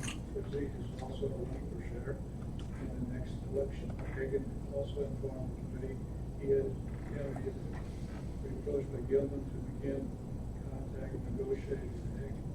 Madison District has a negotiation stating statements for Gilman and Oregon and contact with them about service at the time County Board John sure became involved in several meetings were held. Eventually the meetings came to a halt. Most recent there was been talking about getting negotiations going again. Hagan said Gilman is interested in contacting regardless of Bernard's intention. They're looking for a legal how we contact the sheriff's office. That would include the sheriff's office, budget, deputy. Initial discussion with Gilman and Murray included 2 deputies plus equipment at the cost of $160,000. Hagan estimated the cost for a contract with Gilman deputy plus equipment would be $80,000. Gilman would also like the county to cover 50% of the cost as further discussion during negotiation. It would be understand that while the county deputies assigned to Gilman and respond to calls and for approximately of the village of the Gilman, Hagan brought this matter before the Judicial Committee and the discussion again. Hagan clarified that $80,000 would cover salary, benefits, and equipment for a new hire. Gilman has a very new SUVs that could possibly negotiate into contract for the county purchasing a new squad car. Finance Committee agreed that negotiation should begin with Gilman on Lastly, Higgins said Assistant Mark is looking into contracting service. And Michael Tabor with their advice about Clayton County Clerk and Super reported that she will talk with the IT committee and Michael Tabor with their advice about the county clerk meeting to utilize a government website, government email addressing within 1 year effective date. Public Act 102-0015. They also require to monthly vulnerability scans and point detection and response security tools. So here says she is aware of the financial impact of cost on the next year's IT budget. 911 Director Eric Freeman responded, reported that EPS board last night to discuss their budget. Sure discussed an email received from 9 counties, also of Illinois, regarding census for these communities. Schumer said she also received an email released dated our August 16th is the 30th hour of information being released on these days. But we see the same information that information formats. There's also a website that Super Committee continued budget discussion. Finance Committee Joe Johnson provided an up-to-date overview of the general fund showing a current deficit of $2,579. This included all proposed but exact salaries from the department heads. Spreadsheet was also discussed for contract cost that sheet included 2.5% increase, 2.75% increases, 3% increases for non-union employees. Taggart pointed out that 4% increase Johnson requested for her second committee agreed to this increase due to the increased workload and classes Johnson has been taking for request of the county board. Like a Taggart the second all hours to non-union salary increase to 2.75%. Manager Bill Johnson's salary increase to 4%. The roll call vote was taken to carry. Other adjustments in the budget included county clerk's revenue, each revenue from 65 to 75. Transfer from county record revenue 0 to 20,000. Sheriff's administration assistant salary expense from $70,590 to $69,746. Bailiff salary increased from $47,000 to $5,000.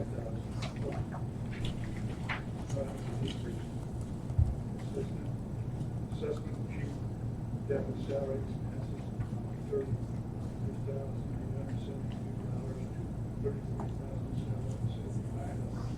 Assistant deputy clerk salary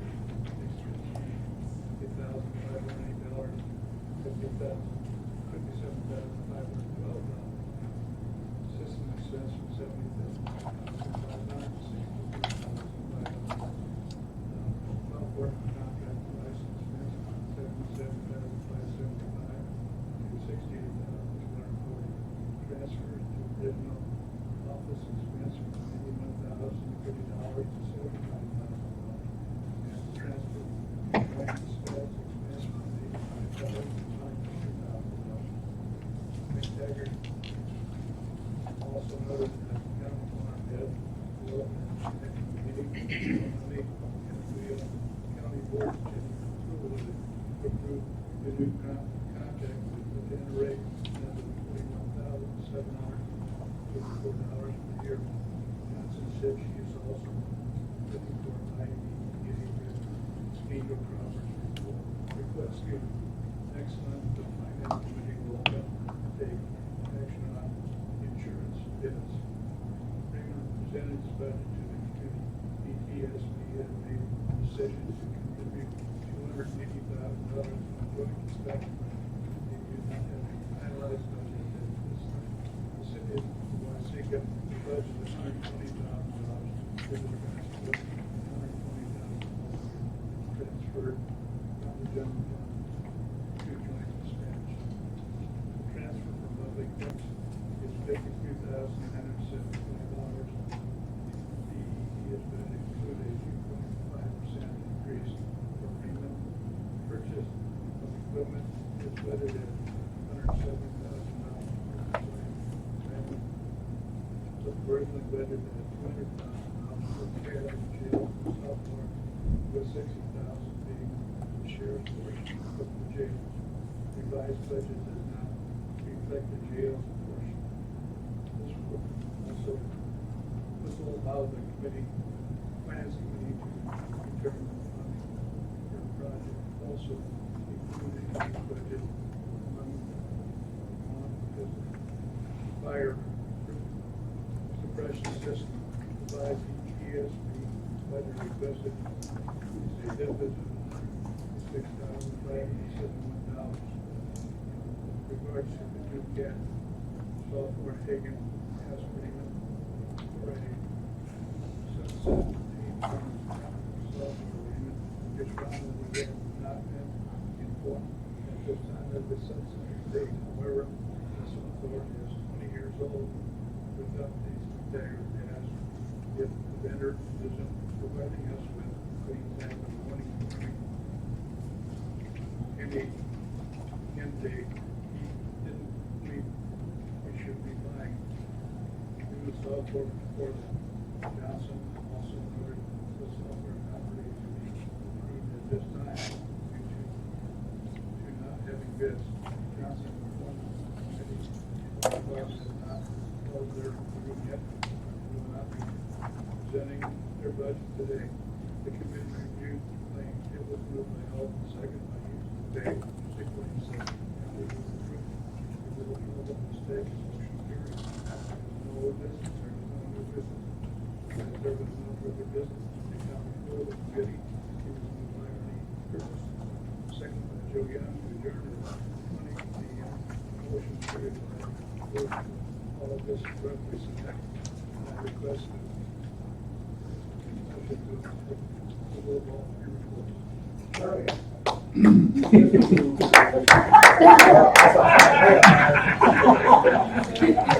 Worthy of applause. I dozed off. Well, I've already been to these meetings. Okay, we have a motion to approve the three finance committee reports. Do we have a second? Actually was thinking about. Mr. Barr, What I saw. do you have any questions or comments regarding the report? I have a point of clarification.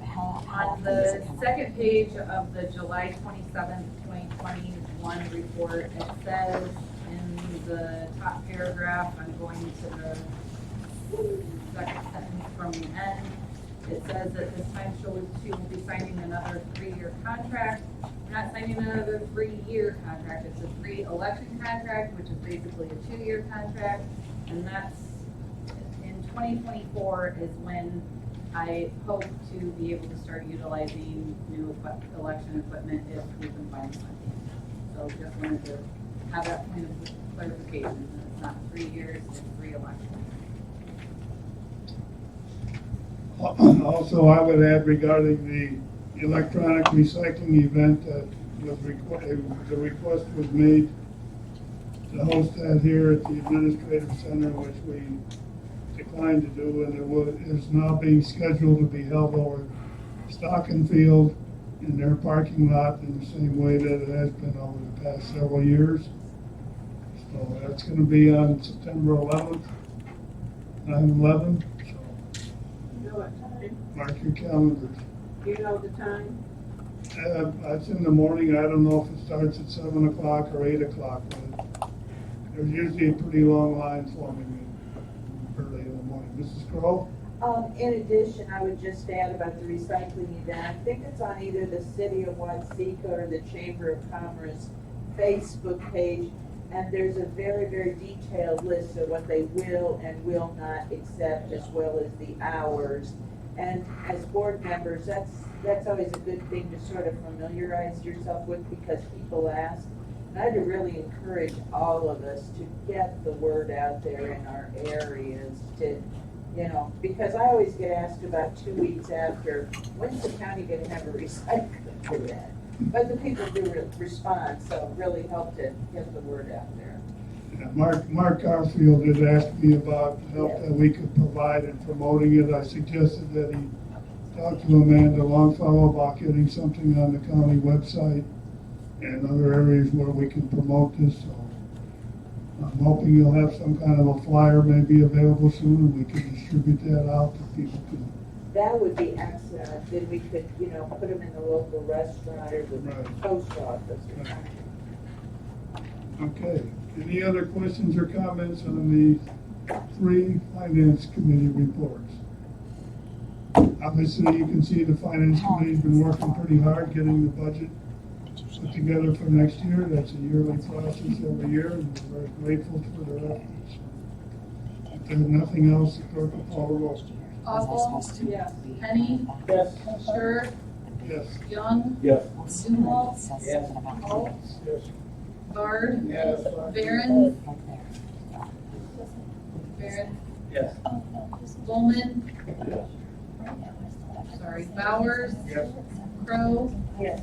Ducat? Hughes? McGinnis? Yes. Okay, IT Committee, Mr. Young. Mr. Chairman, members of the county board, the committee to whom was referred IT for Beck Leach is all in report on the matters before them. Your committee met at the Administrative Center on August 5th, 2021 at 10:30 a.m. Members present were Young, Taggart, Bowers, Hughes, and Sure. Also present, Finance Manager Jill Johnson, County Clerk Green, Silver, 911 Director Harry Freeman, Michael Taylor with Area White, and County Board Member Charlie Walsh. The meeting was called to order. It was moved by John Sure and seconded by Michael McTaggart to approve the agenda. Motion carried by a voice vote. There were no public comments. Michael Tabor with Area White reported pricing from Ritter Technologies on alternative telephone service. Their proposal is $486.05 per month, which is significantly less than AT&T.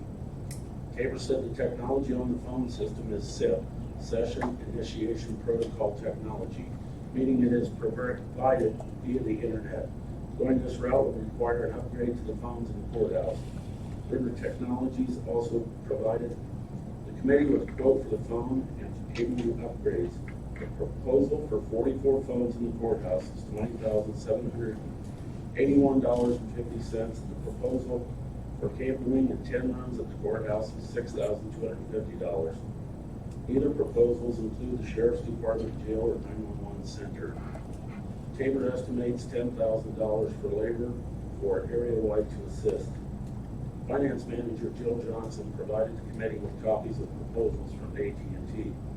AT&T reviewed our account, bundled our services, and gave 2 options for speed. To bundle our current 50 meg account cost is $2,533.17 and would be an $828.37 cost savings to the county. We would like to increase our speed to 100 meg. The bundle cost would be $2,533.17 at cost savings of $648.37. AT&T offers 12-month, 24-month, and 36-month contracts. They require a 90-day cancellation notice. Johnson noted the county received the first grant payment this week in the amount of $2.6 million. These funds are very limited as to what they can be used for. Johnson said some of the items include infrastructure, water and sewer, premium pay for employees, and loss of revenue. Johnson will verify with AT&T on a 12-month contract. Tabor reported on the remaining Windows 7 replacement, stating that the last 4 in progress is being replaced. The security risk assessment will be discussed next month during closed session. County Clerk Green Superintendent Tabor, the County Clerk's Office has to utilize a .gov website and a .gov email address based on the new Public Act that passed in June. Also, they have to have monthly vulnerability scans, endpoint detection, and response security tools. There was no old business, there was no new business. As there was no further business to come before the committee, it was moved by Taggart, second by Bowers to adjourn at 11:07 a.m. Motion carried by a voice vote, all of which is respectfully submitted, and I move for its adoption. There's a motion on the floor to approve the IT committee report. Is there a second? Mr. Ducat, thank you. Are there any questions or comments regarding the report? Seeing none, the clerk will call the roll, please. Penny, Yes. Sure, Yes. Young, Yes. Zumwalt, Alt, Yes. Bard, Yes. Barron, Yes. Coleman, Yes. Bowers, Yes. Crowe, Ducat, Yes. Hughes, McGinnis, Yes. Awful. Yes. John, do you want to vote on the IT committee Yes. report? Okay, thank you. Is that a yes or yes or no vote? No, I guess that's yours. Yes, it is. Okay, very good. Highway committee, Mr. All. Yes. Mr. Chairman, members of the county board, for committee, this is first transportation and highways, that they believe to submit the following report on matters before the committee met at the administration center on August 6, 2021, at 9 a.m. Members present were, we didn't meet the administration center, did we? No, not at the highway committee. Correction. Members present were all Young, Ducat, Walt, Crowe, McGinnis, Sherry Johnson was absent. Also present, county engineer Joe Moore and county board chairman John Sherritt. He was called to order. There was no public comments. He was moved by Crowe and seconded by Young to approve the change in motion carried by the board school. Claims and financial reports with month review. It was moved by John second by Ducat. Paid the bill subject to county board approval. Roll call vote was taken, motion carried. County highway, $132,453. County bridge, $9,191. County matching, $0. TBP, $0. County MFT, $100,093. County township MFT, $1,120,844. There is new business, county engineer Joel Moore reported letting for snow will be held next month for Leonard Road. Also during the new business, Moore said he has been in contact with Source Well National Bidding Association about upgrading the skid steer. During the whole business, Moore reported a re-letting was held for the bridge on County Highway 4. Price is slightly higher, but the bid was awarded. Upcoming projects include a concrete bridge in Stockton on 700 North Road and precast lines culvert in Concord Township. This also, yes, as there was no further business to come before the committee, was moved by Young and seconded by Ducat to adjourn at 9:23 a.m. Motion carried by vote for all letters. This report for your acceptance. There's a motion on the floor to approve the highway committee report. Is there a second? Mr. Petty, are there any questions or comments regarding the report? Seeing none, the clerk will call the roll, please. Sure, Yes. Young, Yes. Zumwalt, Yes. Alt, Yes. Bard, Yes. Barron, Yes. Coleman, Yes. Bowers, Yes. Crowe, Yes. Ducat, Yes. Hughes, McGinnis, Yes. Awful, Penny. Yes. Okay, next on the agenda are appointments. As listed on the agenda in front of you, do we have a motion to approve the appointments? Mr. Young, second. Mr. Zumwalt, any questions or comments regarding appointments? Seeing none, all in favor say aye. Aye. Opposed, same sign. Nay. Motion passes. Donna was a nay. Okay, thank you. Donna was a nay. I'm sorry. Motion passed. Okay, next is the claims. Everybody was forwarded a copy of the claims. I also have one here to add to the list in the amount of $1,500 for the public defender for a special attorney hire. Do we have a motion to approve the claims? Mr. Bauer, seconded by Mr. Bard.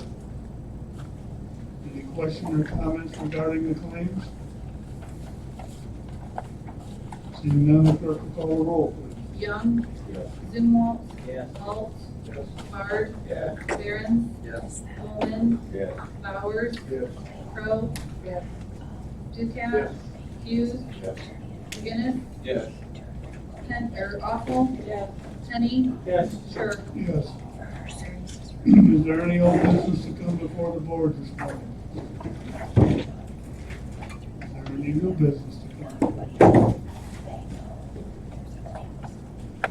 Motion to adjourn. Mr. All. Seconded by Mr. Ducat. All in favor, say aye. Aye. Opposed, same sign. We are adjourned. Thank you to everybody for attending.